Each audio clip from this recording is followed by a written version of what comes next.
One question I thought was kind of interesting that we received was how many addresses hold at least one coin. I always, from time to time, like to view this. It's basically the Bitcoin rich list.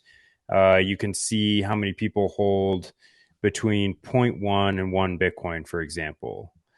Actually, let me rephrase that. You can see how many addresses hold between zero point 0.1 and 1 Bitcoin, which is not a direct one-to-one. Basically, it's impossible to know because one person can own multiple addresses, multiple people can have access to one address. So it's unclear. We'll never know precisely. But for our purposes, we'll say people who hold between, or addresses that hold between 1 and 10 Bitcoin, there are 860,000 of them. Between 10 and 100 Bitcoin, you've got 141,000. And of course, the numbers decline as you go 100 to 1,000. You've got about 13,800 addresses. Between 1,000 and 10,000 Bitcoin, you've got 1,905. Between 10,000 and 100,000 Bitcoin, I hope this is an exchange. If not just, Satoshi or some long gone OG wallet, you've got just 103. And between 100,000 and 1,000,000 Bitcoin, you have just 4 addresses. You can check out what those addresses are online, obviously, because the ledger is transparent, although pseudonymous. So to go back to the original question, more than 1 Bitcoin, 30, 40, 50, 60, 70, that's about 85% of the addresses that are 85% of the total coins out there belong to addresses that have more than 1 Bitcoin in them. So if you're out there, you're like, man, I've got a long way to go. The halving's still a good 230 days away. So keep stacking shrimps, add more Bitcoin to your stack. I like 1 Bitcoin as the goal. I think additional kind of side quest question.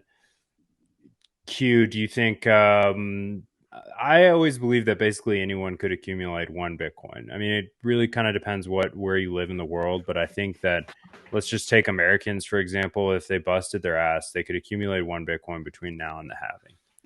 I think if you have internet access and you can read and write, you should be able to get it done.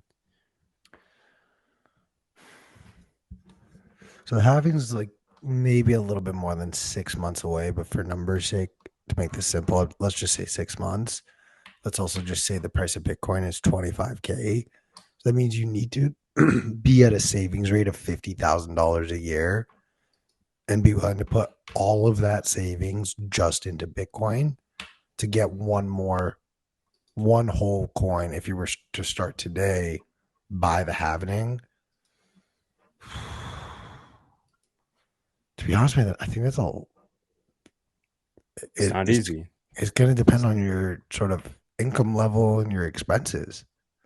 Yeah. You have to change everything to pursue that, especially if you're, I don't know, working at a grocery store or something. You're gonna have to get a second job. You're gonna have to think of new ways to get income. But I think it's a worthwhile endeavor. There's no meaningful difference between those with a whole Bitcoin and without. Right? Everybody benefits from the virtues of the network just by holding some. But I'm saying I don't have value judgments on people that don't have a whole Bitcoin yet. If you're a shrimp.